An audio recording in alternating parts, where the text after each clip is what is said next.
Doesn't matter. If Jesus isn't divine, the words mean nothing. None of it matters.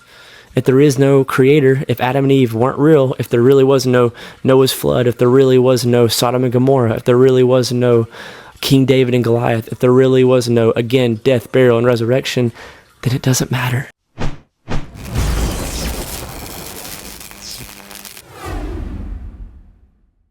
Were the founding fathers of America Christian? Is America founded on Christian beliefs? What did the founding fathers say about Jesus and Christianity?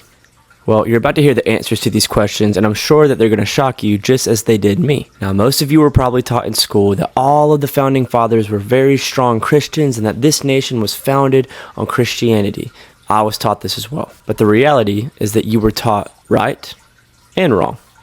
Let me explain. The reality is that the founding fathers were a very diverse group of individuals having different perspectives on God and religion as a whole.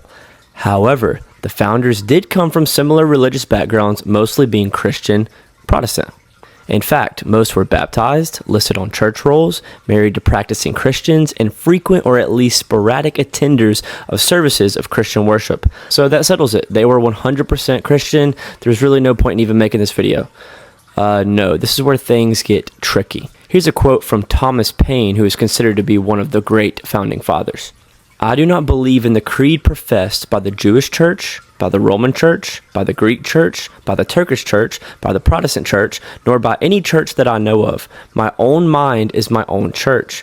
All national institutions of churches, whether Jewish, Christian, Turkish, appear to me no other than human inventions set up to terrify and enslave mankind and monopolize power and profit.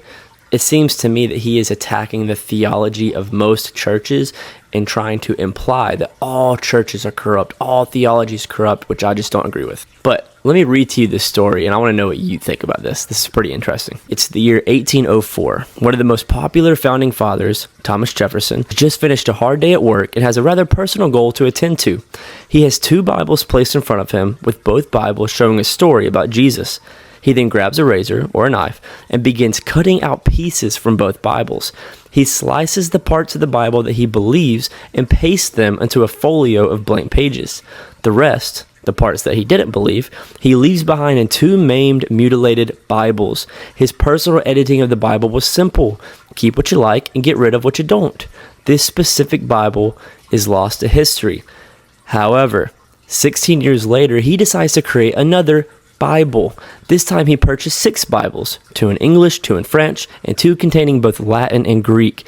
He cuts them up and he goes to work. In this book, he keeps the words of Jesus and some of his deeds, but left out the miracles and any suggestion that implies that Jesus is God. The virgin birth is gone. So is Jesus walking on water, multiplying the loaves and the fishes, and raising Lazarus from the dead. It's all gone. In fact, Jefferson's Bible version ends with the burial of Jesus on Good Friday. There's no resurrection, no Easter Sunday, and Jefferson called this version the life and morals of Jesus of Nazareth. So it's clear, Jefferson liked the morality of Jesus and accepted that, but he denied the supernatural aspects of Jesus' life and who he was.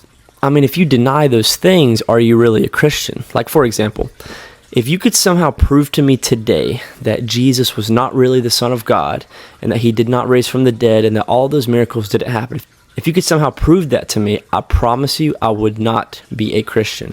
The only reason I'm a Christian is because I put my faith in Jesus Christ and put my faith in the works that he did.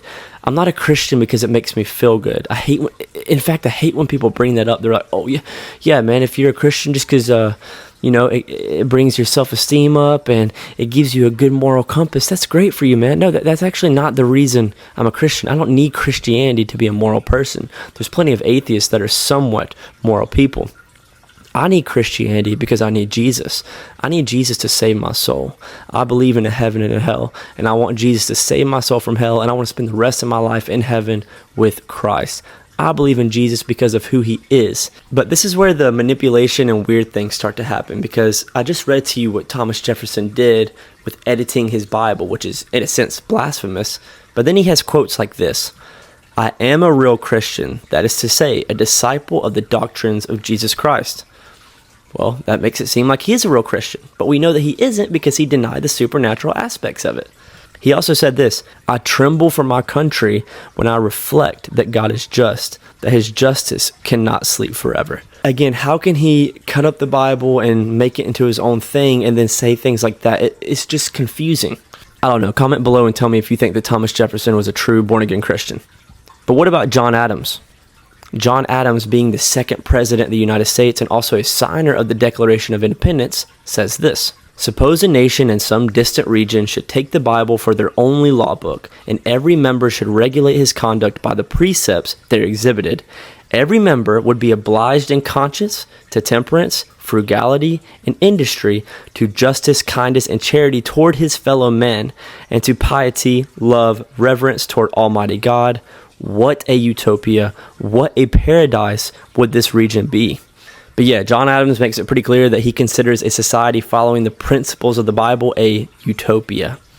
How about good old Benjamin Franklin? Benjamin Franklin, in his letter to Ezra Stiles, or Steele, however you pronounce that, said this. By the way, he's a signer of the Declaration of Independence and the Constitution. Here is my creed. I believe in one God, the creator of the universe, that he governs it by his providence, that he ought to be worshipped. It's pretty good. Let's keep going. That the most acceptable service we render to him is in doing good to his other children, that the soul of man is immortal and will be treated with justice in another life, respecting its conduct in this. Well, sounds pretty good, but then he says this.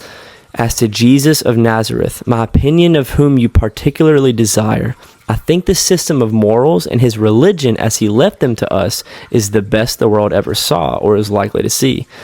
Just wait till you hear this. But I apprehend it has received various corrupting changes, and I have, with most of the present dissenters in England, some doubts as to his divinity. So he's questioning the divinity of Christ. It is a question I do not dogmatize upon, having never studied it, and think it needless to busy myself with it now, when I expect soon an opportunity of knowing the truth with less trouble.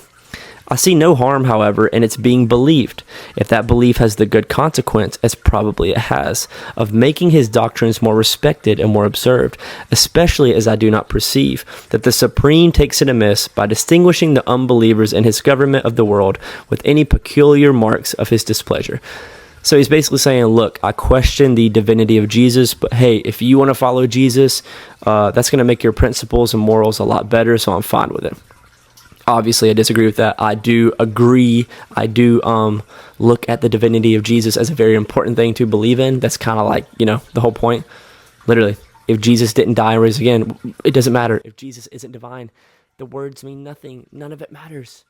If there is no creator, if Adam and Eve weren't real, if there really was no Noah's flood, if there really was no Sodom and Gomorrah, if there really was no King David and Goliath, if there really was no, again, death, burial, and resurrection, then it doesn't matter. It's all just words. But in conclusion, when it comes to the founding fathers, we can see that they were brought up Christian and had a lot of Christian principles, but they weren't all Christian. Some of them were deists, and I know that that's a very controversial thing to say.